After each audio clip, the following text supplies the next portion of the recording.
Hello, good morning friends.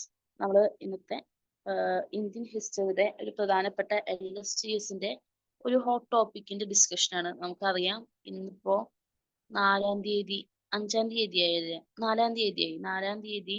ഇനി കുറച്ച് ദിവസം കൂടെ ഉള്ളൂ പ്രിലിംസിന്റെ അവസാന ഘട്ടത്തിലേക്ക്. കഴിഞ്ഞ 2 സ്റ്റേജുകളിൽ റിനേസൻസിന് ഇന്ത്യൻ ഹിസ്റ്ററിക്കുള്ള പ്രാധാന്യം നമുക്ക് ക്വസ്റ്റ്യൻ പേപ്പറിലൂടെ മനസ്സിലായിട്ടുണ്ടാവും എന്ന് വിചാരിക്കുന്നു.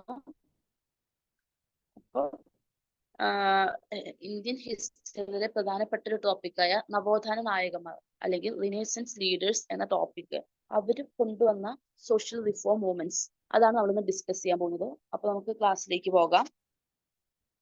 Reform movements and renaissance leaders. Okay,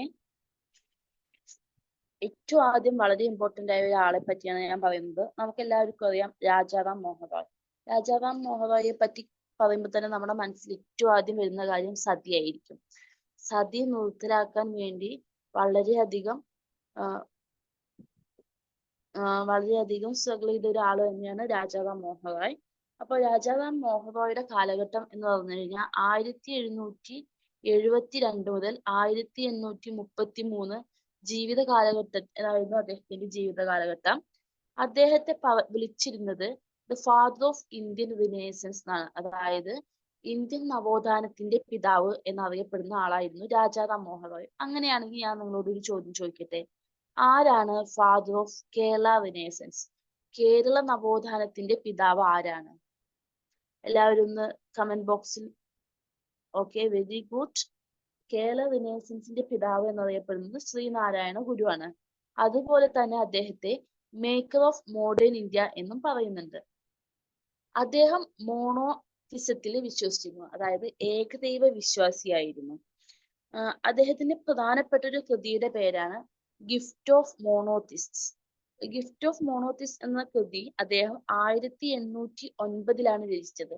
അദ്ദേഹം ഈ കൃതി ഇംഗ്ലീഷിലായിരുന്നു രചിച്ചിരുന്നത്. അദ്ദേഹം ആ കൃതി അദ്ദേഹം ഒരു ബഹുഭാഷാ പണ്ഡിതനായിരുന്നു. അതായത് ഒന്നിലധികം ഭാഷകൾ അറിഞ്ഞിരുന്ന വളരെ എഡ്യൂക്കേറ്റഡ് ആയ ഒരാളായിരുന്നു രാജാറാം മോഹൻ റോയ്.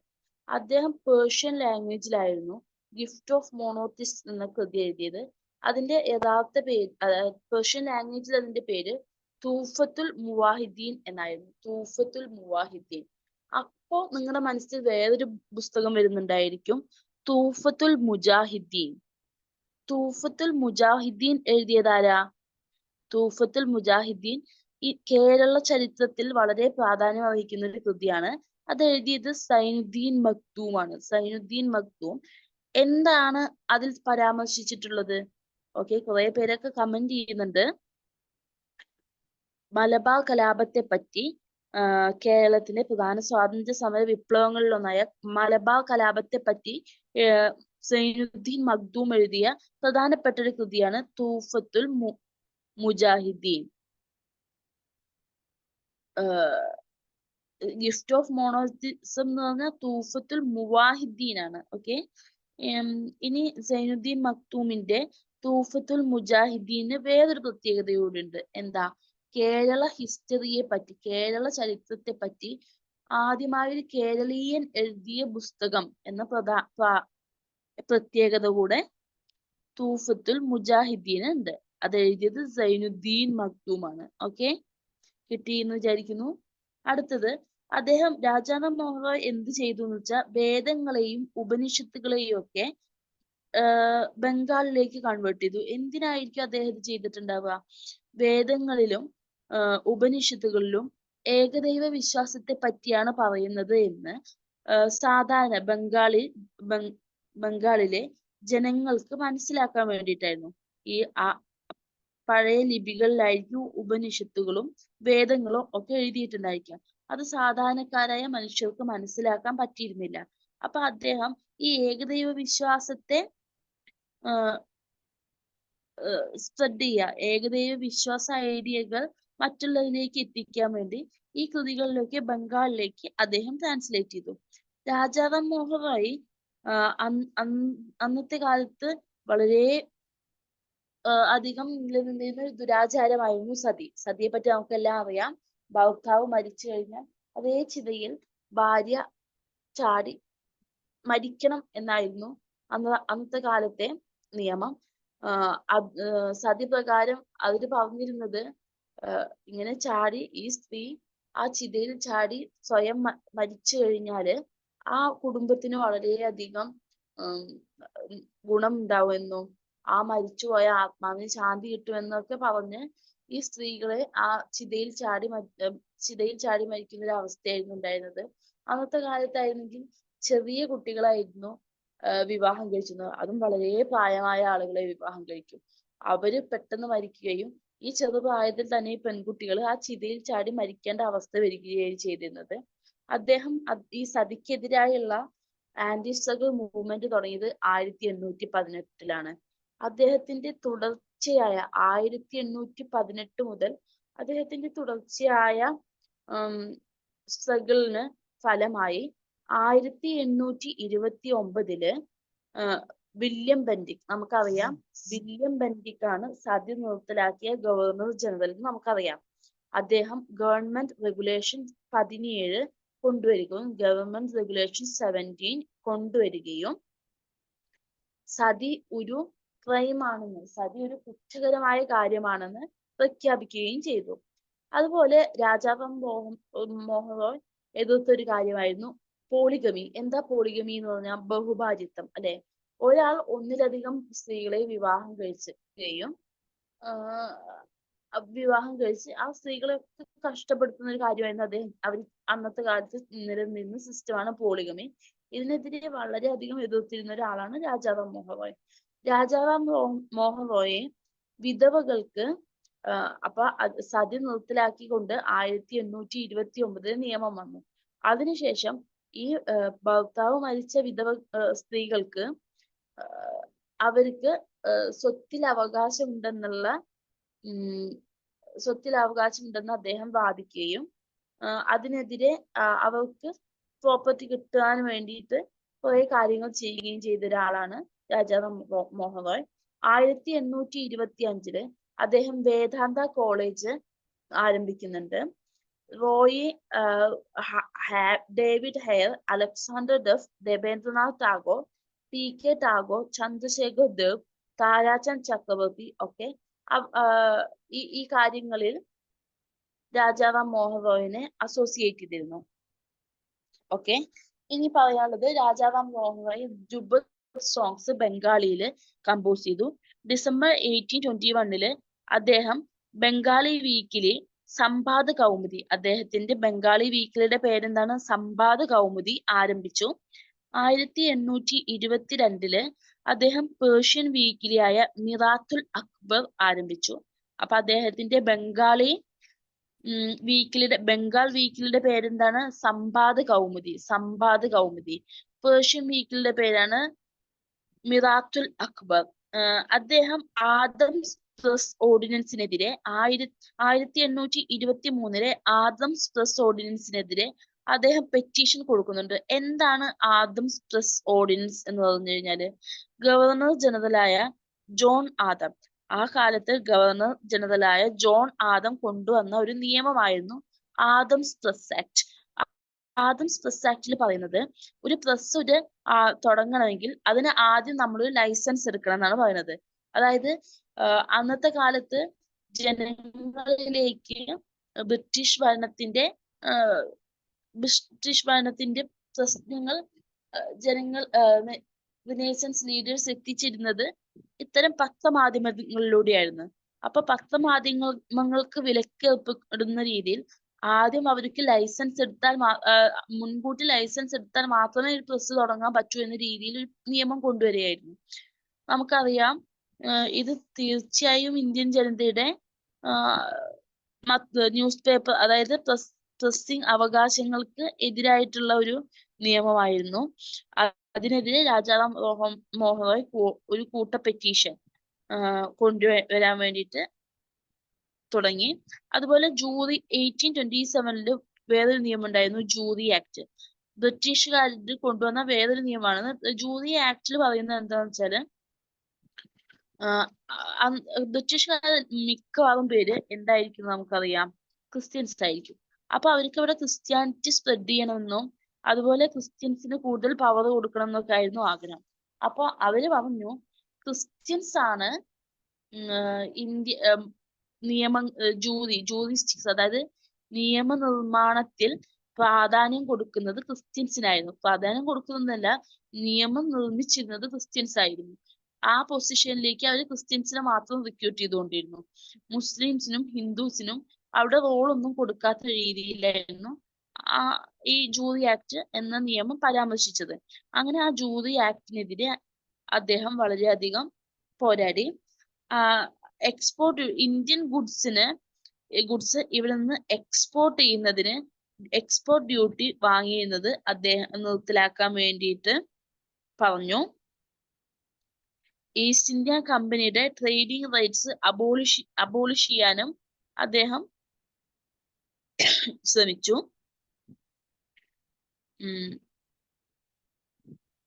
ഓക്കെ, സുപ്പീരിയർ സർവീസുകളിൽ ഇന്ത്യക്കാരെ ഉൾപ്പെടുത്തണമെന്നും അതുപോലെ എക്സിക്യൂട്ടീവും ജുഡീഷ്യലും സെപ്പറേറ്റ് ചെയ്യണമെന്നും അദ്ദേഹം ആവശ്യവും അദ്ദേഹം ഉന്നയിച്ചിരുന്നു.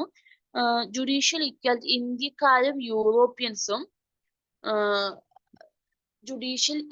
തമ്മിൽ ഒരു ജുഡീഷ്യൽ ഇക്വാലിറ്റി വേണം എന്നും അദ്ദേഹം വാദിച്ചു.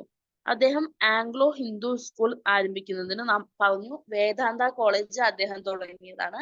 അതുപോലെ അദ്ദേഹം തുടങ്ങിയ വേറൊന്നാണ് Anglo Hindu school.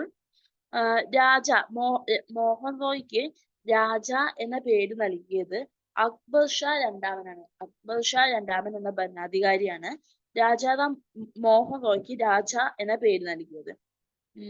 Western education, ഞാൻ പറഞ്ഞു അദ്ദേഹം വളരെയധികം എഡ്യൂക്കേറ്റഡ് ഒരാളായിരുന്നു. അപ്പോൾ ഇന്ത്യൻ ജനതയ്ക്ക് വെസ്റ്റേൺ എഡ്യൂക്കേഷന്റെ ആവശ്യം അദ്ദേഹത്തിന് മനസ്സിലാവുകയും വെസ്റ്റേൺ എഡ്യൂക്കേഷനും മാത്സും നാച്ചുറൽ സയൻസും ഒക്കെ ഇന്ത്യൻ ജനതയെ പഠിപ്പിക്കാൻ അല്ലെങ്കിൽ അതിലൂടെ ഇന്ത്യൻ ജനതയ്ക്ക് പ്രാവീണ്യം ഉണ്ടാക്കിയെടുക്കാൻ അദ്ദേഹം വളരെയധികം പ്രയത്നിച്ചിട്ടുണ്ട്.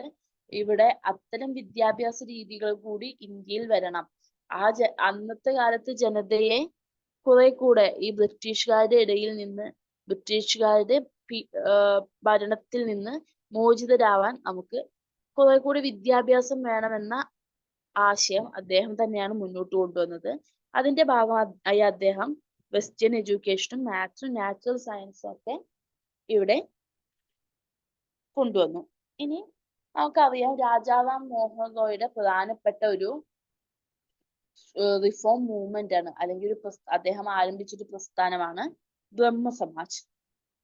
1814 രാജാറാം മോഹൻ റോയ് ആത്മീയ സഭ അല്ലെങ്കിൽ സൊസൈറ്റി ഓഫ് ഫ്രണ്ട്സ് കൽക്കത്തയിൽ ആരംഭിക്കുന്നുണ്ട്. 1814 രാജാറാം മോഹൻ റോയ് ആത്മീയ സഭ അല്ലെങ്കിൽ സൊസൈറ്റി ഓഫ് ഫ്രണ്ട്സ് കൽക്കത്തയിൽ ആരംഭിക്കുന്നത്. അതിനുശേഷം അദ്ദേഹം 1828 ബ്രഹ്മസഭ ആരംഭിക്കുന്നുണ്ട്. ഈ ബ്രഹ്മസഭയാണ് പിന്നീട് ബ്രഹ്മസമാജായി മാറിയത്. 1828 അദ്ദേഹം ആരംഭിച്ച ബ്രഹ്മസഭയാണ് പിന്നീട് ബ്രഹ്മസമാജായി മാറിയത്. ഈ ബ്രഹ്മസമാജ് ഞാൻ പറഞ്ഞു രാജാറാം മോഹൻ റോയ് ഏകദൈവ വിശ്വാസിയായിരുന്നു എന്ന് പറഞ്ഞു. അപ്പൊ അദ്ദേഹം ഈ ഏകദൈവ വിശ്വാസം സ്പ്രെഡ് ചെയ്യാൻ വേണ്ടിയിട്ട് വളരെയധികം കാര്യങ്ങൾ ചെയ്തുകൊണ്ടിരുന്നു. അദ്ദേഹം ഈ വിഗ്രഹാരാധന, അതുപോലെ ഇമേജുകള്, സ്കൾപ്ചർ, ക്രേവിംഗ്, പെയിന്റിങ്സ്, ഇത്തരം സാധനങ്ങളെ ആരാധിക്കുന്നതിന് അദ്ദേഹത്തിന് യാതൊരു വിശ്വാസവും ഉണ്ടായിരുന്നില്ല. അദ്ദേഹം പറഞ്ഞത് പ്രാർത്ഥന എന്ന് പറഞ്ഞു കഴിഞ്ഞാൽ അത് നിരന്തരമായ പ്രേയറിലൂടെയും മെഡിറ്റേഷനിലൂടെയും ഉപനിഷത്തുകൾ വായിക്കുന്നതിലൂടെയാണ് ഒരാളുടെ ഭക്തി അല്ലെങ്കിൽ ആരാധനാ ക്രമങ്ങൾ അങ്ങനെയൊക്കെയാണ് എന്നായിരുന്നു അദ്ദേഹം വിശ്വസിച്ചിരുന്നത്. അതുകൊണ്ട് തന്നെ അദ്ദേഹത്തിന്റെ സമാജ് ബിൽഡിങ്ങിൽ ഒരിക്കലും ഇമേജുകളെയോ സ്കൾപ്ചറുകളെയോ ക്രേവിങ്സുകളെയോ പെയിന്റിങ്ങുകളെയോ അദ്ദേഹം അലോ ചെയ്തിരുന്നില്ല.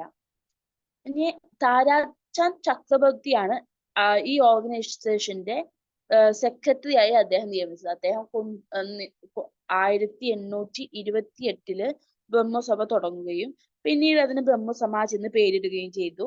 ഈ ബ്രഹ്മസമാജിന്റെ ആദ്യത്തെ സെക്രട്ടറി ആയി നിയമിച്ചത് താരാചാന്ദ് ചക്രബർത്തിയാണ്. സമാജിന് ബ്രിട്ടീഷ് ഗവൺമെന്റിന്റെ ഗുഡ് ഗവേണൻസിൽ അതിന് വിശ്വാസമുണ്ടായിരുന്നു. ബ്രഹ്മസമാജിന്റെ ആദ്യത്തെ ആചാര്യായിരുന്നു രാംചന്ദ്ര വിദ്യ വാഗിഷ്. രാംചന്ദ്ര വിദ്യ വാഗിഷ് ആണ് ബ്രഹ്മസമാജിന്റെ ആദ്യത്തെ ആചാര്യ. നമുക്ക് ഇപ്പൊ തന്നെ മനസ്സിലാവുന്നുണ്ട് ഈ ബ്രഹ്മസമാജ് ഒരു ഓർത്തഡോക്സ് സെക്ഷൻ അല്ലാന്ന്. കാരണം പരമ്പരാഗതമായി ചെയ്തിരുന്ന കുറെ കാര്യങ്ങളായിരുന്നു വിഗ്രഹാരാധനയും ചിത്രത്തെ ആരാധിക്കലൊക്കെ. അതിൽ നിന്നെല്ലാം വ്യത്യസ്തമായിട്ടാണ് രാജാറാം മോഹൻ റോയ് ബ്രഹ്മസമാജ് കൊണ്ടുവന്നത്. അപ്പൊ അതിന്റെ ഓർത്തഡോക്സ് വേർഷൻ ആണ് ധർമ്മസഭ. ധർമ്മസഭ രാധാകാന്ത് ദേബാണ് കൊണ്ടുവന്നത്. ധർമ്മസഭ കൊണ്ടുവന്നത് രാധാകാന്ത് ദേബാണ്. രാധാകാന്ത് ദേബ് തീർച്ചയായും രാജാറാം മോഹൻ റോയുടെ ബ്രഹ്മസമാജിനെ എതിർത്തുകൊണ്ട് തന്നെയാണ് ധർമ്മസഭ കൊണ്ടുവന്നത്. ഓക്കെ, അത്രയും കാര്യങ്ങൾ ക്ലിയർ ആയിട്ടുണ്ടാവും എന്ന് വിചാരിക്കുന്നു. ഇനി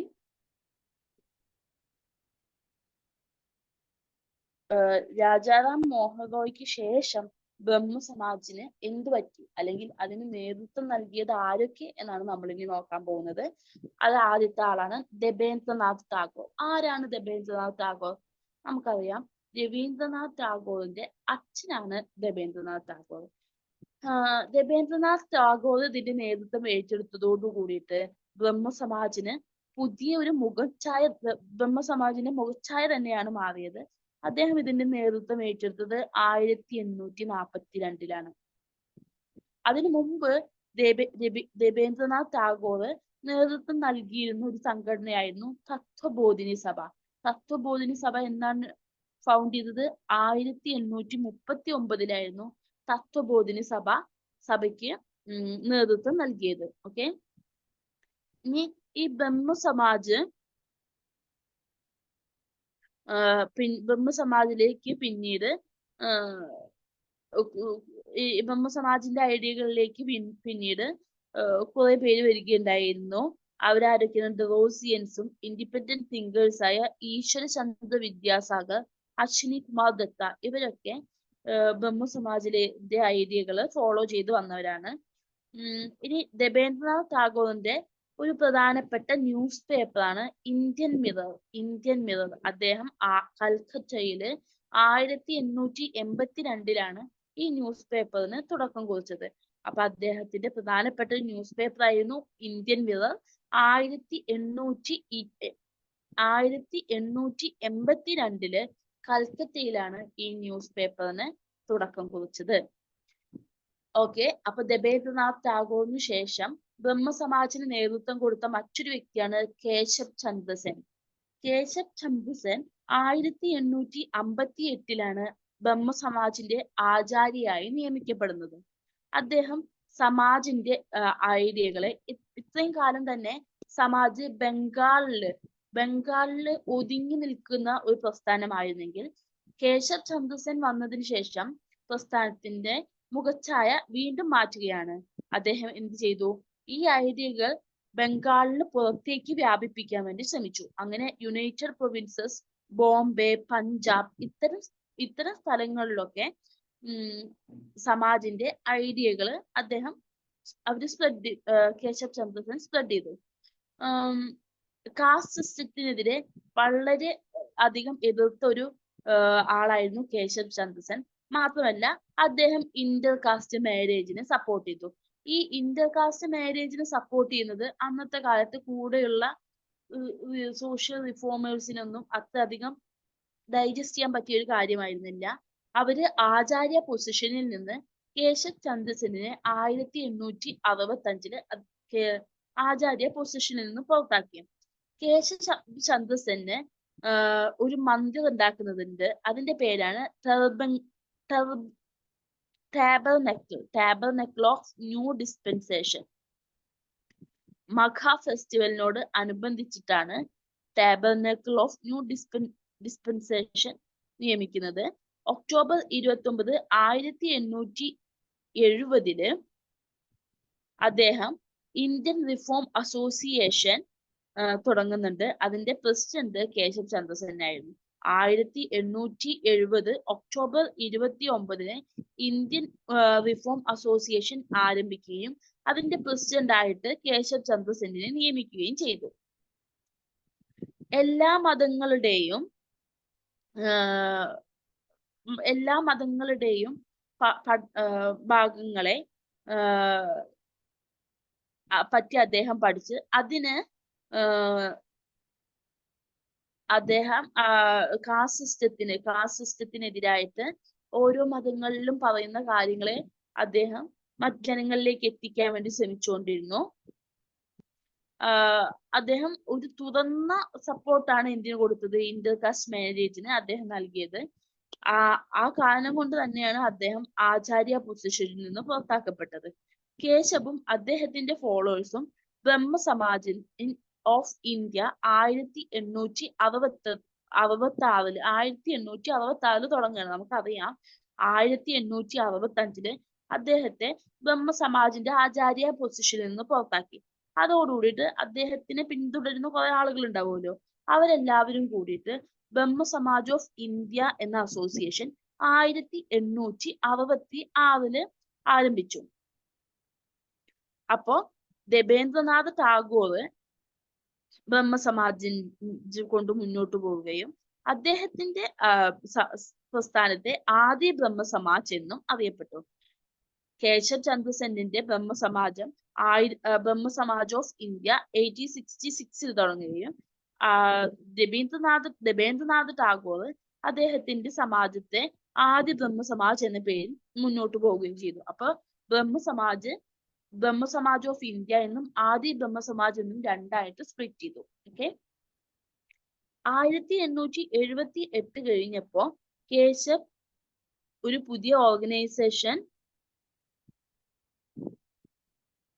1878 കേശവ് ചന്ദ്ര സെന്നുമായിട്ട് പിണങ്ങിയിട്ട് അദ്ദേഹത്തിന്റെ കുറച്ച് ഫോളോവേഴ്സ് പുതിയ ഒരു സമാജ് ഉണ്ടാക്കുന്നുണ്ട്. അതാണ് സാധാരൺ ബ്രഹ്മസമാജ്. അപ്പൊ ബ്രഹ്മസമാജ് ആദ്യ ബ്രഹ്മസമാജ് എന്നും ബ്രഹ്മസമാജ് ഓഫ് ഇന്ത്യ എന്നും രണ്ടായി സ്പ്ലിറ്റ് ചെയ്തു. അതായത് ഈ ബ്രഹ്മസമാജ് ഓഫ് ഇന്ത്യയിൽ നിന്ന് കുറെ പേര് സാധാരൺ ബ്രഹ്മസമാജ് ഉണ്ടാക്കി. ഈ സാധാരൺ ബ്രഹ്മസമാജ് ഉണ്ടാക്കിയത് ആനന്ദ മോഹൻ ബോസ്, ചന്ദ്രദേവ്, ഉമേഷ് ചന്ദ്ര ദുട്ട,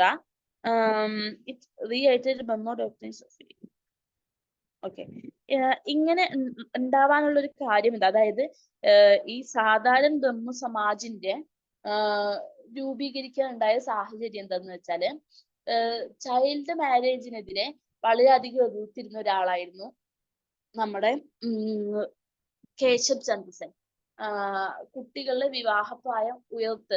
വിവാഹപ്രായം ഉയർത്തുന്നതിൽ അദ്ദേഹം കുറെ പദ്ധതികളൊക്കെ കൊണ്ടുവന്നതിന് ശേഷം അദ്ദേഹം എന്ത് ചെയ്തു? സ്വന്തം മകളെ ചെറുപ്രായത്തിൽ, എനിക്ക് തോന്നുന്നു 14 വയസ്സായിരുന്നു അന്ന് പെൺകുട്ടികളുടെ വിവാഹപ്രായം. അതിനു മുൻപേ തന്നെ ഏതൊരു പ്രൊവിൻസ് നാട്ടുരാജ്യത്തിലെ രാജാവിനെ കൊണ്ട് കല്യാണം കഴിപ്പിച്ചു. അപ്പോ ഇങ്ങനെ സോഷ്യൽ റിഫോം പ്രവർത്തനങ്ങൾക്കൊക്കെ നടന്നിട്ട് സ്വന്തം മകളെ ചെറുപ്രായത്തിൽ കല്യാണം കഴിപ്പിച്ചപ്പോ അതിൽ രോഷാകുലരായ ആളുകളായിരുന്നു, ഫോളോവേഴ്സ് ആയിരുന്നു. അതിൽ നിന്ന് പിന്മാറുകയും ബ്രഹ്മസമാജ് ഓഫ് ഇന്ത്യയിൽ നിന്ന് പിന്മാറുകയും സാധാരണ ബ്രഹ്മസമാജ് ആരംഭിക്കുകയും ചെയ്തത്. കേശവ് ചന്ദ്ര സെൻ തുടങ്ങിയ ചില ഇൻസ്റ്റിറ്റ്യൂഷൻസ് ആണ് native ladies normal school for girls, industrial school for boys, Victoria institute for womens, evening school for adults, Calcutta college, Bharat Ashram. അദ്ദേഹം പ്രസിദ്ധീകരിച്ച ഡെയിലിയാണ് ഇന്ത്യൻ മിററും സുലഭ് സമാചാറും. ഇന്ത്യൻ മിറർ ഞാൻ നേരത്തെ പറഞ്ഞിരുന്നു, അതുപോലെ ഒന്നാണ് സുലഭ് സമാചാർ. ഓക്കെ. കേശവ് ബ്രിട്ടീഷ് ഗവൺമെന്റിനെ നാറ്റീവ് മാരേജ് ആക്ട് ഓഫ് 1872, ഞാൻ പറഞ്ഞിരുന്നു നാറ്റീവ് മാരേജ് ആക്ട് ഓഫ് 1872 എന്താ പറയുന്നത്? ഗ്രൂമിന്റെയും ബ്രൈഡിന്റെയും പ്രായം 18 14 വെക്കാൻ വേണ്ടിയിട്ട് അവര് 1872 നാറ്റീവ് മാരേജ് ആക്ട് ഇൻട്രൊഡ്യൂസ് ചെയ്തത് കേശവ് ചന്ദ്ര സെന്നിന്റെ നേതൃത്വത്തിലായിരുന്നു. ഇതിനുശേഷം അദ്ദേഹത്തിന്റെ 14 വയസ്സാവാത്ത കുട്ടിയെ, എനിക്ക് തോന്നുന്നു 11, 12 വയസ്സായ കുട്ടിയെ ഒരു രാജാവിനെ കൊണ്ട്, നാട്ടുരാജ്യത്തെ രാജാവിനെ കൊണ്ട് കല്യാണം കഴിപ്പിക്കുകയാണ് അദ്ദേഹം ചെയ്തത്. ഓക്കെ, അടുത്ത പ്രസ്ഥാനമാണ്. അപ്പൊ ബ്രഹ്മസമാജിനെ പറ്റി നമുക്ക് മനസ്സിലായെന്ന് തോന്നുന്നു. അടുത്ത പ്രധാനപ്പെട്ട ഒരു പ്രസ്ഥാനമാണ് പ്രാർത്ഥനാ സമാജ്.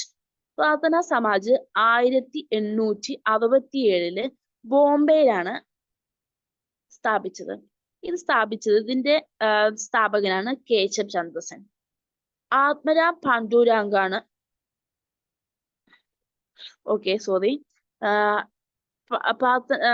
ആത്മരാം പാണ്ഡുരാങ്കാണ് ഇതിന്റെ സ്ഥാപകൻ. അതിന് ഗൈഡൻസ് നൽകിയത് കേശവ് ചന്ദ്ര സെൻ ആണ്. എവിടെയാണ് സ്ഥാപിച്ചത്? ബോംബെയില്.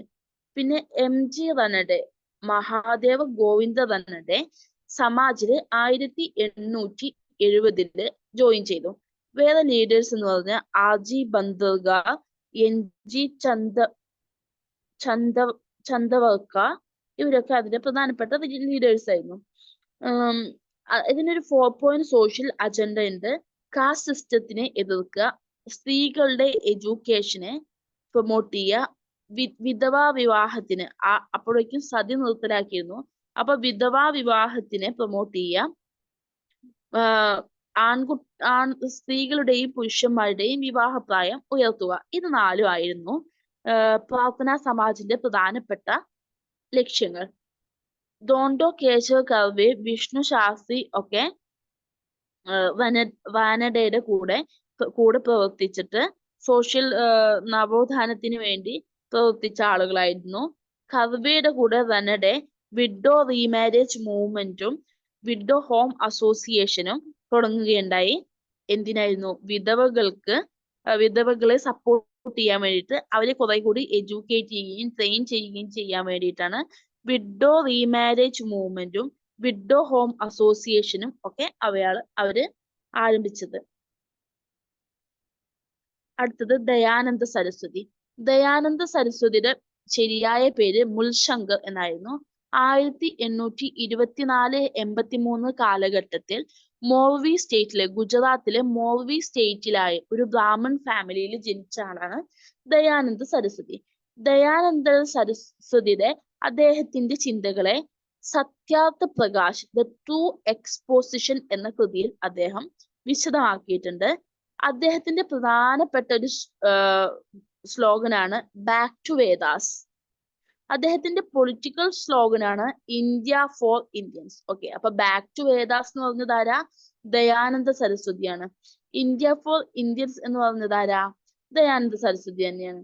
അദ്ദേഹത്തിന്റെ vision of India included casteless and casteless society.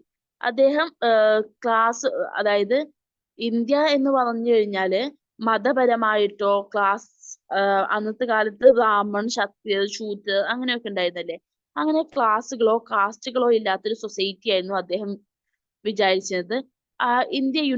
ഒരു United India, religiously, socially, nationally ഒക്കെ യുണൈറ്റഡ് ആയ ഒരു ഇന്ത്യ എന്നതായിരുന്നു അദ്ദേഹത്തിന്റെ സ്വപ്നം. അതുപോലെ India free from foreign rule. ഇപ്പോഴും അദ്ദേഹത്തിന്റെ ആ സ്വപ്നം സാക്ഷാത്കരിക്കാൻ പറ്റിയിട്ടില്ല എന്നതാണ് ഏറ്റവും വലിയൊരു സത്യം.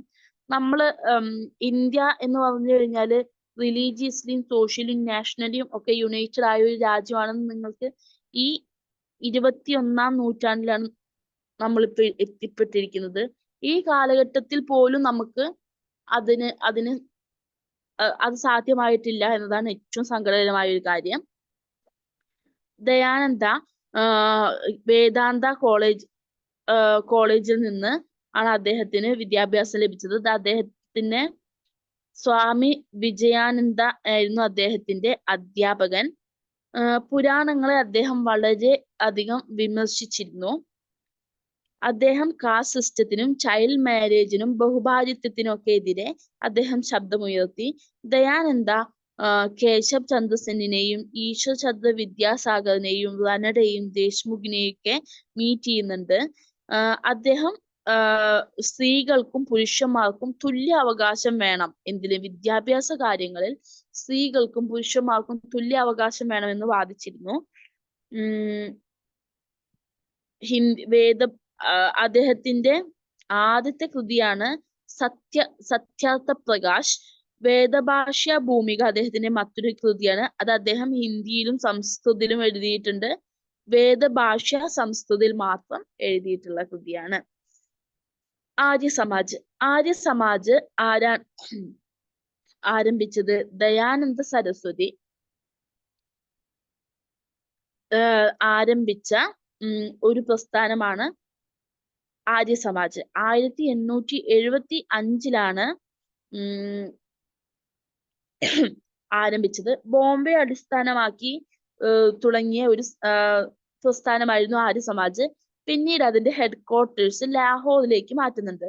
ആര്യസമാജ് മിനിമം മാരേജബിൾ ഏജ് 25 ബോയ്സിനും 16 ഗേൾസിനുമായിട്ട് ഫിക്സ് ചെയ്യുന്നുണ്ട്. ഇനി ആര്യസമാജിന്റെ പ്രിൻസിപ്പിൾസ് എന്തൊക്കെയാണെന്ന് വെച്ചാൽ, ദൈവം എന്ന് പറഞ്ഞു കഴിഞ്ഞാൽ എല്ലാ അറിവിന്റെയും പ്രൈമറി സോഴ്സ് ആണെന്ന് പറയുന്നുണ്ട്. God as all truth, all knowledge, almighty, immortal, creator of universe. അദ്ദേഹത്തിനെ മാത്രമേ നമ്മൾ ദൈവത്തെ മാത്രമേ നമ്മൾ വേർഷിപ്പ് ചെയ്യേണ്ട ആവശ്യമുള്ളൂ എന്ന് അദ്ദേഹം പറഞ്ഞു. വേദങ്ങളെയാണ് നമ്മൾ അടിസ്ഥാനമാക്കേണ്ടത് എന്ന് പറയുകയും Arya should be ready to accept truth and abundant untruth. Dharma എന്ന് പറഞ്ഞു കഴിഞ്ഞാൽ due consideration of right and wrong should be the guiding principle of all action. Principal aim of Samaj is promote world's well-being in the material, spiritual and social sense. എല്ലാവരും love and justice കൊണ്ട് treat ചെയ്യപ്പെടേണ്ടവരാണെന്നും ഇത്തരം കാര്യങ്ങളൊക്കെയായിരുന്നു ആര്യസമാജിന്റെ principle. ഇന്ത്യക്ക് പുറത്ത് ആര്യസമാജത്തിന്റെ പ്രധാനപ്പെട്ട ഒരു കേന്ദ്രമായിരുന്നു Mauritius. Dayananda ഞാൻ പറഞ്ഞു ഇവരൊക്കെ കണ്ടുമുട്ടിയിട്ടുണ്ടെന്ന് പറഞ്ഞു. ദയാനന്ദ ആംഗ്ലോ വേദിക് കോളേജ് 1886 ലാഹോറില് ദയാനന്ദ ആംഗ്ലോ വേദിക് കോളേജ് ആരംഭിച്ചു. College party Lal Hansraj, Lala Lal Chandan, Lala Lajpat Rai. Mahatma party led by ഈ ദയാനന്ദ ആംഗ്ലോ വേദിക് പാർട്ടി പിന്നീട് രണ്ടായിട്ട് സ്പ്ലിറ്റ് ആവുന്നത്. College party, Mahatma party. College പാർട്ടിയുടെ ലീഡേഴ്സ് ആയിരുന്നു ലാലാ ഹൻസ്രാജ്, ലാലാ ലാൽ ചന്ദൻ, ലാലാ ലജ്പത് റായ്. മഹാത്മാ പാർട്ടി പിന്നീട് ലേറ്റർ ഗുരുകുൽ എന്നുള്ള ഇതായിട്ട് മാറുന്നുണ്ട്. അത് ലീഡ് ചെയ്തത് ഗുരുദത്ത വിദ്യാർത്ഥി ലാലാ മുൻഷി റാമുവാണ്. ഗുരുകുൽ പാഠശാല അറ്റ് ഹരിദ്വാർ 1902 സ്ഥാപിക്കുന്നുണ്ട്. Samaj Shuddhi movement to reconvert the Hindu folds of convert Christianity and Islam.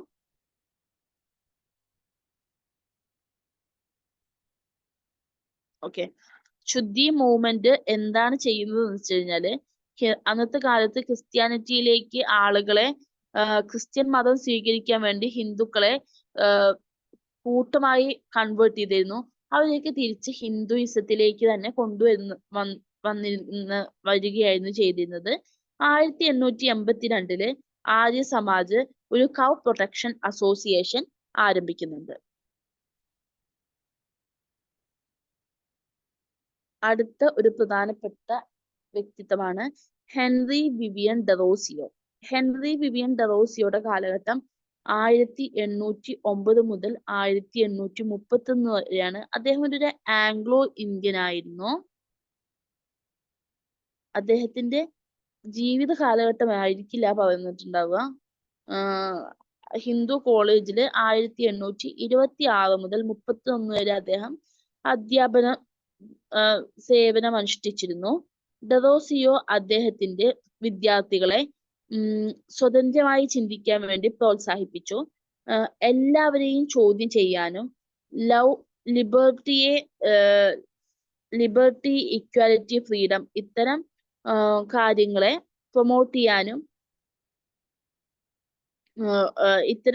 Promote ചെയ്യാൻ പ്രേരിപ്പിക്കുകയും അന്ന് നിലനിന്നിരുന്ന അനാചാരങ്ങൾക്ക് എതിരായി ശബ്ദിക്കാൻ പ്രേരിപ്പിക്കുകയും ചെയ്തു. അതായത് ഹെൻറി വിവിയൻ ഡെറോസിയോയുടെ ഐഡിയകളെ ഫോളോ ചെയ്തിരുന്നത് നമ്മൾ ഡെറോസിയൻസ് എന്നാണ് പറഞ്ഞിരുന്നത്. അവര് വുമൺസ് റൈറ്റ് ആൻഡ് എഡ്യൂക്കേഷൻ, സ്ത്രീകളുടെ അവകാശങ്ങളുടെയും സ്ത്രീകളുടെ വിദ്യാഭ്യാസത്തെയും സപ്പോർട്ട് ചെയ്തിരുന്ന ഒരാളായിരുന്നു. ഈ ഒരു കൂട്ടം ആളുകളായിരുന്നു. Derozio was perhaps the first nationalist poet of modern India. Modern ഇന്ത്യയിലെ പുതു ഇന്ത്യയിലെ ആദ്യത്തെ നാഷണലിസ്റ്റ് പോയറ്റ് ആണ് ഡെറോസിയോ. ഓക്കെ, അദ്ദേഹം കൊണ്ടുവന്ന പ്രസ്ഥാനത്തിന്റെ പേരാണ് യങ് ബംഗാൾ മൂവ്മെന്റ്. അദ്ദേഹം ഹിന്ദു കോളേജിൽ നിന്ന് പുറത്താക്കപ്പെട്ടു. അദ്ദേഹം 1831 കോളറ വന്ന് മരണപ്പെടുകയാണ്. അപ്പൊ അദ്ദേഹത്തിന്റെ ജീവിത കാലഘട്ടം തന്നെ ആണ് 1809 മുതൽ 1831 വരെ. വളരെ ചെറിയ കാലഘട്ടം മാത്രം ജീവിച്ചിരിക്കുകയും ആ ചെറിയ കാലഘട്ടം കൊണ്ട് സമൂഹത്തിൽ വളരെയധികം മാറ്റം സൃഷ്ടിക്കുകയും ചെയ്ത ഒരാളായിരുന്നു Henry Vivian Derozio. Surendranath Banerjee ഡെറോസിയനെ the pioneer of modern civilisation of Bengal എന്ന് വിശേഷിപ്പിക്കുകയുണ്ടായി. അടുത്ത പ്രധാനപ്പെട്ട ഒരാളാണ് ഈശ്വർചന്ദ്ര വിദ്യാസാഗർ. അദ്ദേഹം ബംഗാളിലെ മിദ്നാപൂരിലാണ് ജനിച്ചത്. അദ്ദേഹം ചൈൽഡ് മാരേജിനെയും പോളിഗാമിയെയും എതിർക്കുകയും വിഡോ റീമാരേജിനെ സപ്പോർട്ട് ചെയ്യുകയും ചെയ്തു. ഓക്കെ, ഇന്ത്യൻ വെസ്റ്റേൺ തോട്ട്സും തമ്മിൽ സംയോജിപ്പിക്കണം എന്നൊരു ആഗ്രഹം അയാൾക്ക് ഉണ്ടായിരുന്നു. അദ്ദേഹം സംസ്കൃത് കോളേജിന്റെ പ്രിൻസിപ്പളായി 1850 അദ്ദേഹം അവിടുത്തെ പ്രിൻസിപ്പൾ ആവുകയും ആ സമയത്ത് സംസ്കൃത് കോളേജ് നോൺ ബ്രാഹ്മിൻസിന് വേണ്ടി തുറന്നു കൊടുക്കുകയും ചെയ്തു. വിദ്യാസാഗർ ഒരു മൂവ്മെന്റ് തുടങ്ങുന്നുണ്ട് വിഡോ റീമാരേജിനെ സപ്പോർട്ട് ചെയ്തുകൊണ്ട്. അങ്ങനെ വിഡോ റീമാരേജ് ആക്ട് 1856 കൊണ്ടുവന്നു. ഓക്കെ, അപ്പൊ 1850 അദ്ദേഹം സംസ്കൃത് കോളേജിൽ പ്രിൻസിപ്പൾ ആവുകയും നോൺ ബ്രാഹ്മിൻസിന് കൂടി സംസ്കൃത് കോളേജിലേക്ക് കയറുവാനുള്ള അവകാശം ഉണ്ടാവുകയും ചെയ്തു. വിഡോ റീമാരേജിനെ സപ്പോർട്ട് ചെയ്ത് അദ്ദേഹം മൂവ്മെന്റ് നടത്തുന്നതിന്റെ ഫലമായിട്ട് വിഡോ റീമാരേജ് ആക്ട് 1856 കൊണ്ടുവന്നു. അദ്ദേഹം ബദ്യൂൺ സ്കൂളിന്റെ സെക്രട്ടറി ആയിരുന്നു. 1849 ബദ്യൂൺ സ്കൂൾ തുടങ്ങിയത്. അതിന്റെ സെക്രട്ടറി ആയിരുന്നു അദ്ദേഹം. One of the pioneer of higher education for womens in India. ഇന്ത്യയിലെ വനിതകളുടെ ഉപരിപഠനത്തിന് അദ്ദേഹം പ്രോത്സാഹിപ്പിച്ചു. ബദ്യൂൺ സ്കൂൾ അദ്ദേഹം കൽക്കത്തയിലാണ് തുടങ്ങിയത്. Powerful movement for woman education that arose in the 1840s and 1850s. Vernacular newspaper അദ്ദേഹം തുടങ്ങിയ ഒരു ന്യൂസ് പേപ്പറാണ് സോമപ്രകാശ്. അടുത്ത പ്രധാനപ്പെട്ട ഒരാളാണ് ബാലശാസ്ത്രി ജംബേദ്കർ. 1812 മുതൽ 46 വരെയുള്ള കാലഘട്ടത്തിൽ ജീവിച്ചിരുന്ന ഒരാളായിരുന്നു ബാലശാസ്ത്രി ജംബേദ്കർ. അദ്ദേഹം സോഷ്യൽ റിഫോം ജേർണലിസം ബോംബെയിൽ പത്രമാധ്യമങ്ങളിലൂടെ സോഷ്യൽ റിഫോം കൊണ്ടുവരാൻ വേണ്ടി ശ്രമിച്ച ഒരാളാണ് ബാലശാസ്ത്രി ജംബേദ്കർ. അദ്ദേഹം ബ്രാഹ്മണിക്കൽ ഓർത്തഡോക്സിയെ എതിർക്കുകയും പോപ്പുലർ ഹിന്ദുസത്തെ റിഫോം ചെയ്യാൻ ശ്രമിക്കുകയും ചെയ്തു. അദ്ദേഹം ദർപ്പൺ എന്ന പത്രം 1832 സ്റ്റാർട്ട് ചെയ്യുന്നുണ്ട്. ദർപ്പൺ എന്ന പത്രം 1832 അദ്ദേഹം സ്റ്റാർട്ട് ചെയ്യുന്നുണ്ട്. അദ്ദേഹം മറാത്തി ജേർണലിസത്തിന്റെ പിതാവ് എന്നറിയപ്പെടുന്നു. ജംബേദ്കർ ദർപ്പൺ വഴി ആളുകളെ ഉണർത്തുകയും സോഷ്യൽ റിഫോമിന്റെ ആവശ്യം ജനങ്ങളിലേക്ക് എത്തിക്കുകയും ചെയ്തു. വിഡോ റീമാരേജ്, അതുപോലെ ജീവിതത്തിൽ സയന്റിഫിക് അപ്രോച്ചിന്റെ ആവശ്യകതയൊക്കെ ജനങ്ങളിലേക്ക് എത്തിക്കാൻ അദ്ദേഹം ഉപയോഗിച്ച ഒരു നല്ലൊരു മാർഗം തന്നെയാണ് ദർപ്പൺ. 1840 അദ്ദേഹം ദിഗ്ദർശൻ എന്ന എന്ന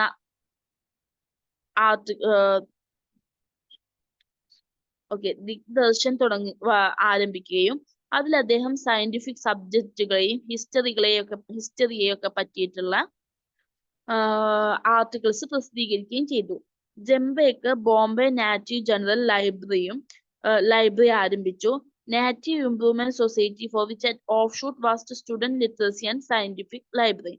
ഓക്കെ, നമുക്ക് ഇത്തരം പ്രവർത്തനങ്ങൾ നമുക്ക് മനസ്സിലാവുന്നത് അന്നത്തെ കാലത്ത് നമ്മൾ മറ്റൊരാൾക്ക് അടിമപ്പെടാനുള്ള പ്രധാന കാരണം നമ്മുടെ അറിവില്ലായ്മ തന്നെയാണ്. അപ്പോൾ വിദ്യാഭ്യാസത്തിലൂടെ അല്ലെങ്കിൽ അറിവിലൂടെ മാത്രമേ ഇങ്ങനെ അടിമപ്പെട്ട് ജീവിക്കേണ്ട ആവശ്യമില്ല എന്നുള്ളത് മനുഷ്യർക്ക് മനസ്സിലാവൂ എന്നും ഇന്ത്യക്കാർക്ക് എന്നാൽ മാത്രമേ സ്വാതന്ത്ര്യത്തിന്റെ ആവശ്യകത നമുക്ക് മനസ്സിലാവുകയും അതിനെതിരെ പോരാടുകയും ചെയ്യൂ എന്ന് അന്നത്തെ കാലത്ത് വിദ്യാഭ്യാസം നേടിയ ആളുകൾക്ക് മനസ്സിലായ ഒരു കാര്യമാണ്.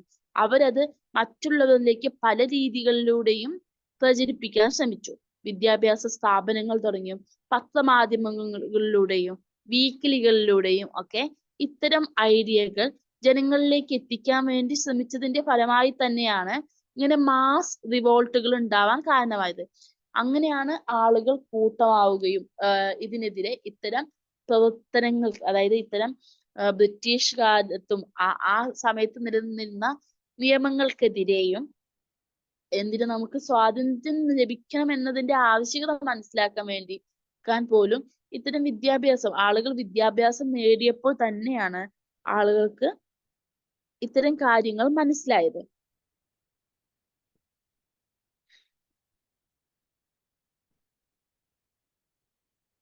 ഓക്കെ, അദ്ദേഹമായിരുന്നു ഹിന്ദിയുടെ എൽഫിൻസ്റ്റൺ കോളേജിന്റെ ഹിന്ദിയിലെ ആദ്യത്തെ പ്രൊഫസർ അദ്ദേഹമായിരുന്നു. കൊളാബ ഒബ്സർവേറ്ററിയുടെ ഡയറക്ടറായിട്ടും അദ്ദേഹം സ്ഥാനം വഹിച്ചിട്ടുണ്ട്. ഓക്കെ, ഇനി അടുത്തതാണ് പരമഹംസ മണ്ഡാലി. പരമഹംസ മണ്ഡാലി ഒരു റിഫോം മൂവ്മെന്റിന്റെ പേരാണ്. 1849 മഹാരാഷ്ട്രയിൽ ആരംഭിച്ച ഒരു പ്രസ്ഥാനമാണ് പരമഹംസ മണ്ഡാലി. പരമഹംസ മണ്ഡാലിയുടെ സ്ഥാപകരാണ് ദതോബ ഭണ്ടൂരാങ്കും മേധാജി ദുർഗാരാമും.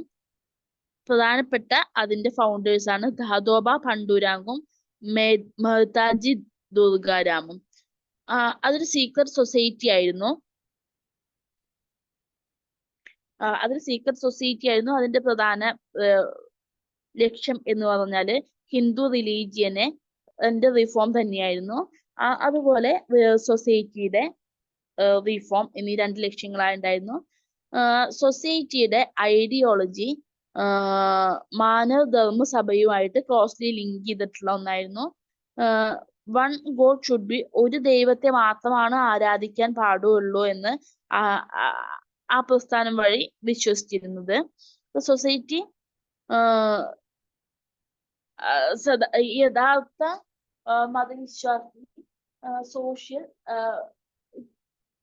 മതവിശ്വാസി എന്ന് പറഞ്ഞു കഴിഞ്ഞാൽ അവർക്ക് മോറലായ കുറച്ച് വളരെയധികം മോറൽസ് ഉള്ള ഒരു വ്യക്തിയും ഒരു യൂണിവേഴ്സൽ ലവ് ഉള്ള ഒരു വ്യക്തിയുമായിരിക്കണം. അതാണ് യഥാർത്ഥ വിശ്വാസി എന്ന് പറഞ്ഞു കഴിഞ്ഞാൽ എന്നാണ് പറഞ്ഞിരുന്നത്. നമുക്ക് ചിന്തിക്കാനുള്ള സ്വാതന്ത്ര്യം ഉണ്ടെന്നും അതിനെ അതായത് കാലാകാലങ്ങളായി നടന്നിരുന്ന കസ്റ്റംസിനെ നമ്മൾ വിശ്വസിക്കേണ്ടതില്ലെന്നും നമുക്ക് സ്വന്തമായി യുക്തിയുണ്ടെന്നും ബുദ്ധിയുണ്ടെന്നും അത് വെച്ച് നമുക്ക് ചിന്തിക്കുകയും എന്താണ് യഥാർത്ഥ വിശ്വാസി എന്നും എന്താണ് യഥാർത്ഥ വിശ്വാസി ചെയ്യേണ്ടതെന്നും ജനങ്ങളിലേക്ക് എത്തിക്കുക എന്നത് തന്നെയായിരുന്നു പ്രധാനപ്പെട്ട ലക്ഷ്യം. ഫ്രീഡം ഓഫ് തോട്ടിനെ വളരെയധികം എൻകറേജ് ചെയ്തിരുന്ന ഒരു പ്രസ്ഥാനമാണ് പരമഹംസ മണ്ഡാലി. മണ്ഡാലിയുടെ ഫൗണ്ടേഴ്സ് കാസ്റ്റ് റൂളുകളെ ബ്രേക്ക് ചെയ്യുക എന്നുള്ളതായിരുന്നു അവരുടെ പ്രധാന ലക്ഷ്യം. അവരുടെ മീറ്റിങ്ങിലൊക്കെ അതായത് അന്ന് താഴ്ന്ന ജാതിക്കാരെ കാസ്റ്റ് സിസ്റ്റത്തിനെ എതിർക്കുവാൻ വേണ്ടിയിട്ട് തന്നെ അവരുടെ മീറ്റിങ്ങുകളിലൊക്കെ താഴ്ന്ന ജാതിക്കാർ ഉണ്ടാക്കിയിരുന്ന ഭക്ഷണം വിളമ്പിയിരുന്നു. മണ്ടാലേസ് വിഡോ റീമാരേജിനെയും വിമൻസ് എഡ്യൂക്കേഷനെയും സപ്പോർട്ട് ചെയ്തുകൊണ്ട് ധാരാളം പ്രവർത്തനങ്ങൾ നടത്തി. പരമഹംസ മണ്ടാലിയുടെ ബ്രാഞ്ചുകള് പൂനെയിലും സതാരയിലും മറ്റു ടൗണുകളിലും മഹാരാഷ്ട്രയിലെ മറ്റു ടൗണുകളിലൊക്കെ നിലനിന്നിരുന്നു. Rampal Krishna Jaykar was the first president. ആദ്യത്തെ പ്രസിഡന്റ് രാംപാൽ കൃഷ്ണ ജയ്ക്കർ ആയിരുന്നു ആദ്യത്തെ അതിന്റെ പ്രസിഡന്റ്. ദതോബ പണ്ഡുരംഗ് അദ്ദേഹത്തിന്റെ ഡോക്ട്രൈൻസ് ധർമ്മ വിവേചൻ എന്ന പുസ്തകത്തില് പ്രചരിപ്പിക്കുകയുണ്ടായി. അടുത്ത ഒരു പ്രധാനപ്പെട്ട മൂവ്മെന്റ് ആണ് തിയോസഫിക്കൽ മൂവ്മെന്റ്. തിയോസഫിക്കൽ മൂവ്മെന്റ് എന്ന് പറഞ്ഞു കഴിഞ്ഞാല് അത് സത്യത്തിൽ ഒരു വെസ്റ്റേൺ മൂവ്മെന്റ് ആണ്. അത് തുടങ്ങിയത് മാഡം H.B. ബ്ലവാറ്റ്സ്കിയും colonel M.S. ഓൾക്കോട്ടും ആണ്. അവര് ഇന്ത്യൻ തോട്ടുകളിലും കൾച്ചറിലും ഒക്കെ ആകൃഷ്ടരായിട്ട് തുടങ്ങിയ ഒരു സൊസൈറ്റിയാണ്. അവർ തിയോസഫിക്കൽ സൊസൈറ്റി സത്യത്തിൽ ആരംഭിക്കുന്നത് ന്യൂയോർക്ക് സിറ്റിയിലാണ്. യുണൈറ്റഡ് സ്റ്റേറ്റ്സിലെ 1875 കാലഘട്ടത്തില് യുണൈറ്റഡ് സ്റ്റേറ്റിലെ ന്യൂയോർക്ക് സിറ്റിയിലാണ് ആരൊക്കെ മാഡം H.B. ബ്ലവാറ്റ്സ്കിയും കേണൽ ഓൾക്കോട്ടും കൂടെ തുടങ്ങിയ ഒരു മൂവ്മെന്റ് ആണ് തിയോസഫിക്കൽ മൂവ്മെന്റ്. 1882 അതിന്റെ ഹെഡ് ക്വാർട്ടേഴ്സ് അടയാറിലേക്ക് ഷിഫ്റ്റ് ചെയ്യുന്നുണ്ട്. തമിഴ്നാട്ടിലെ അടയാറിലേക്ക് ഷിഫ്റ്റ് ചെയ്യുന്നുണ്ട്. It accepted the Hindu belief in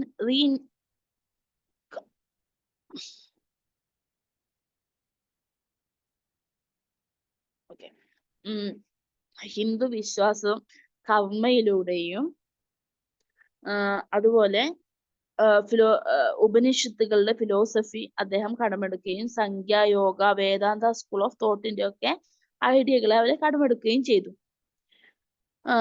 universal ബ്രദർഹുഡിനെ ഹ്യൂമാനിറ്റിയെയും അവര് സപ്പോർട്ട്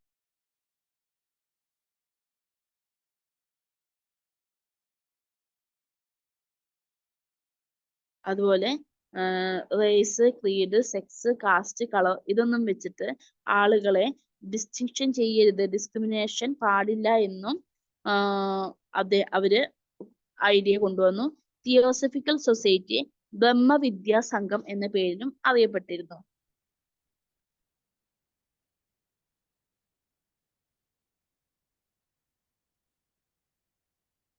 ഇന്ത്യയിലെ മൂവ്മെന്റ് പോപ്പുലർ ആയത് ആനി ബസന്റ് അതിന്റെ പ്രസിഡന്റ് ആയതോടു കൂടിയാണ് ഇന്ത്യയിൽ ഈ മൂവ്മെന്റ്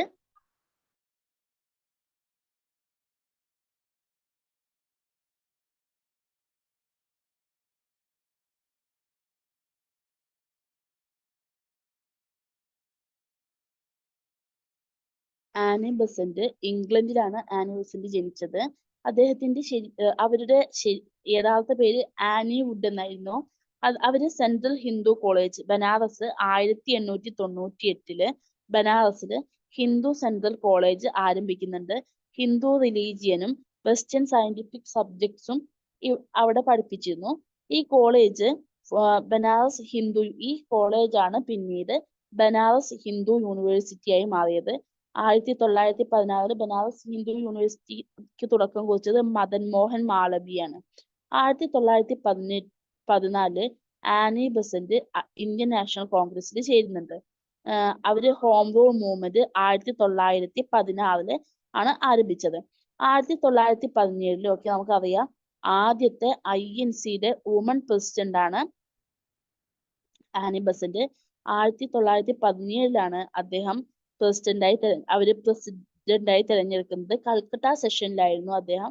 അപ്പൊ ആദ്യത്തെ വുമൺ പ്രസിഡന്റ് ആനി ബസന്റ് ആണ്.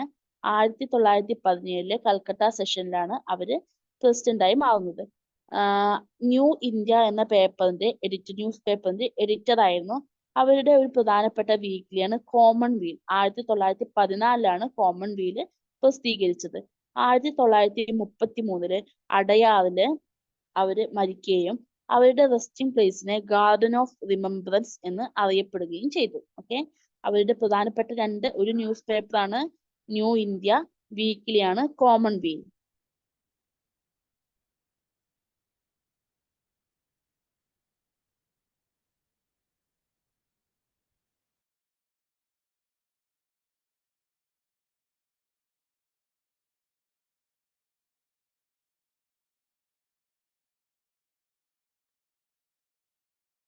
അടുത്ത പ്രധാനപ്പെട്ട രണ്ടുപേരാണ് ജ്യോതിറാവോ ഫൂലെയും സാവിത്രിബായ് ഫൂലെയും. ജ്യോതിറാവോ അല്ലെങ്കിൽ ജ്യോതിബ ഫൂലെ മഹാരാഷ്ട്രയിലെ സത്താരയിലാണ് ജനിക്കുന്നത്. അദ്ദേഹം മാലി കമ്മ്യൂണിറ്റിയിലുള്ള ഒരാളായിരുന്നു. അപ്പർ കാസ്റ്റ് ഡൊമിനേഷനെതിരെ വളരെയധികം ബാമിക്കൽ സുപ്രമസിക്കെതിരെയൊക്കെ വളരെയധികം പോരാടിയ ഒരു വ്യക്തിയാണ് ജ്യോതിറാവോ ഫൂലെ. അദ്ദേഹത്തിന് സോഷ്യൽ ട്രാൻസ്ഫോർമേഷൻ എന്ന് പറഞ്ഞു കഴിഞ്ഞാൽ ഒരു സോഷ്യൽ റീഫോം അല്ല എന്നായിരുന്നു അദ്ദേഹം വിശ്വസിച്ചിരുന്നത്.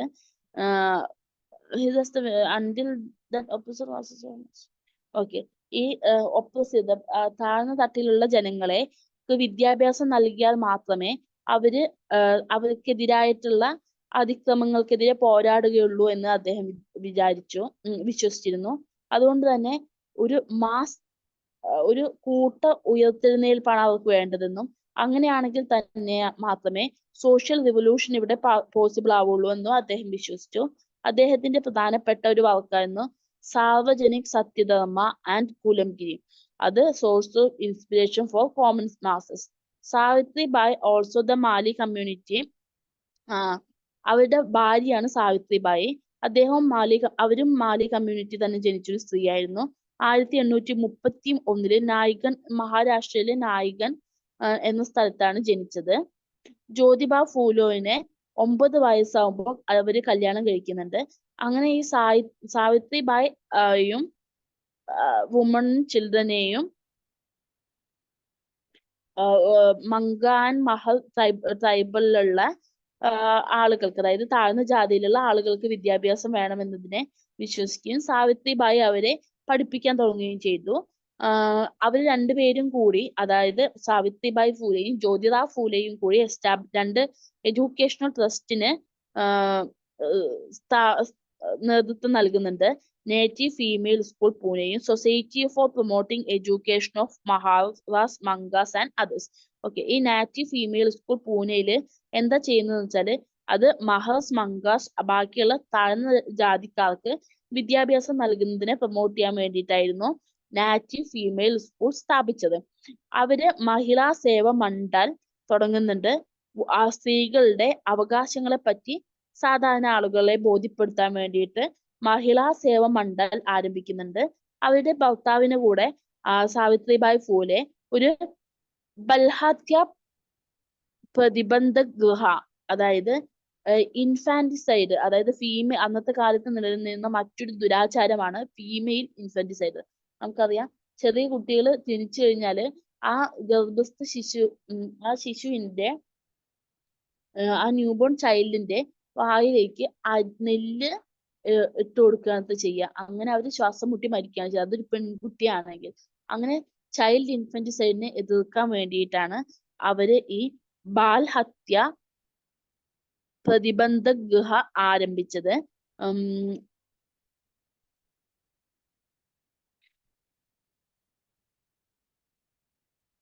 ഓക്കെ, അവരുടെ കുട്ടികളെ കൊല്ലുന്നതിന് പകരം അവരിങ്ങനെ വിധവകളായ ഗർഭിണികളെയും മറ്റു രീതിയിൽ പീഡനത്തിലൂടെയൊക്കെ ഗർഭിണികളായ സ്ത്രീകളെയും ഇവിടേക്ക് കൊണ്ടുവരികയും അവർക്ക് സുരക്ഷിതമായ ഒരു ഡെലിവറി നേടിയെടുക്കാൻ വേണ്ടിയിട്ട് ആയിരുന്നു ഇവര് ഈ പ്രസ്ഥാനം തുടങ്ങിയത്. അതുപോലെ സാവിത്രിബായ് ഫൂലെയും 9 വയസ്സിൽ വിവാഹം കഴിച്ചൊരു സ്ത്രീയാണ്. അവര് ആ കാലത്ത് ആ നാട്ടിൽ നിന്ന് പഠിക്കാൻ വേണ്ടി പോകുന്ന ഏക സ്ത്രീയായിരുന്നു സാവിത്രിബായ് ഫൂലെ. സാവിത്രിബായ് ഫൂലെ ഇങ്ങനെ പഠിക്കാൻ വേണ്ടി സ്കൂളിലേക്കും ടീച്ചർ ട്രെയിനിങ്ങിനൊക്കെ പോകുമ്പോൾ ചുറ്റുമുള്ള ആളുകളൊക്കെ അവര് പരിഹസിച്ചിരുന്നു എന്നാണ് പറഞ്ഞത്. അതിനൊക്കെ എതിർത്തുകൊണ്ട്, അതിനൊക്കെ വില നൽകാതെ അവരവരുടെ പഠനം മുന്നോട്ട് കൊണ്ടുപോവുകയും അവരുടെ ലക്ഷ്യങ്ങളിലെ സാക്ഷാത്കരിക്കുകയും ചെയ്തിട്ടുള്ള വളരെ നല്ല വ്യക്തിത്വമാണ് സാവിത്രിബായ് ഫൂലെയും ജ്യോതിറാവോ ഫൂലെയും. ജ്യോതിറാവോ ഫൂലെയുടെ വളരെ പ്രധാനപ്പെട്ട ഒരു പ്രസ്ഥാനമാണ് സത്യശോധക് സമാജ്. സത്യശോധക് സമാജ് എന്തിനു വേണ്ടിയിട്ടായിരുന്നു വെച്ച് കഴിഞ്ഞാല് മഹാരാഷ്ട്രയിലെ നമ്മൾ പറഞ്ഞു ഇവരുടെ പ്രധാനപ്പെട്ട മൂവ്മെന്റ് എന്ന് പറഞ്ഞു കഴിഞ്ഞാല് ആ കാലത്ത് താഴ്ന്ന ജാതിയിലുള്ള ആളുകളെ മുന്നോട്ട് കൊണ്ടുവരിക എന്നുള്ള ഇത് തന്നെയായിരുന്നു. അപ്പൊ താഴ്ന്ന ജാതിയിലുള്ള ആളുകളുടെ ഉന്നമനത്തിന് വേണ്ടി അദ്ദേഹം സ്ഥാപിച്ച ഒരു പ്രസ്ഥാനമാണ് സത്യശോധക് സമാജ്. അടുത്തത് സെർവൻസ് ഓഫ് ഇന്ത്യ സൊസൈറ്റി. 1866-1915 കാലഘട്ടത്തിൽ നിലനിന്നിരുന്ന ഒരു പ്രസ്ഥാനമായിരുന്നു servants of India society. Gopalakrishna Gokhale 1905 ആണ് സപ്പോർട്ടോടുകൂടി ഇത് സ്ഥാപിക്കുന്നത്. നാഷണൽ മിഷണറീസിനെ ട്രെയിൻ ചെയ്യുക എന്നുള്ളതായിരുന്നു ഇതിന്റെ പ്രധാന ലക്ഷ്യം.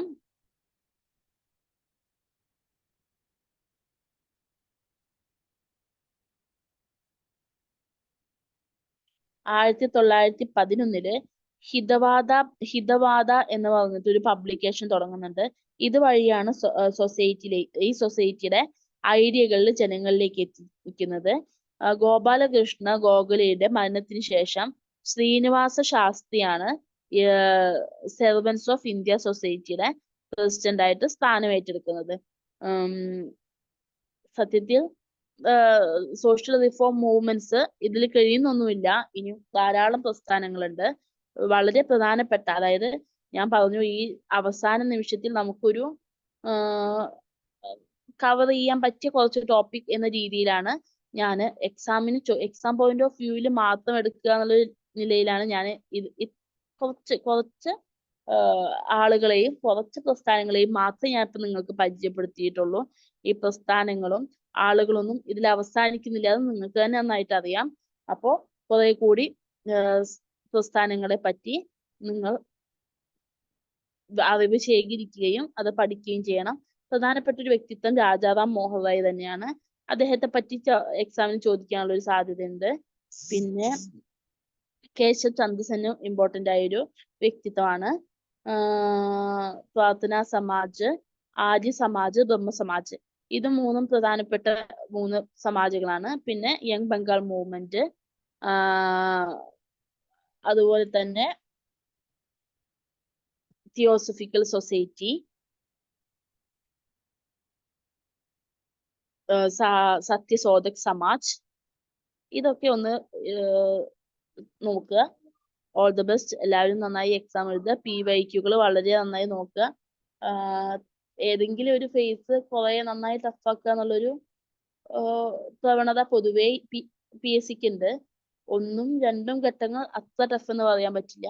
മേ ബി 3ആം ഘട്ടമായിരിക്കും PSC ടഫാക്കാൻ ശ്രമിക്കുന്നുണ്ടാവുക.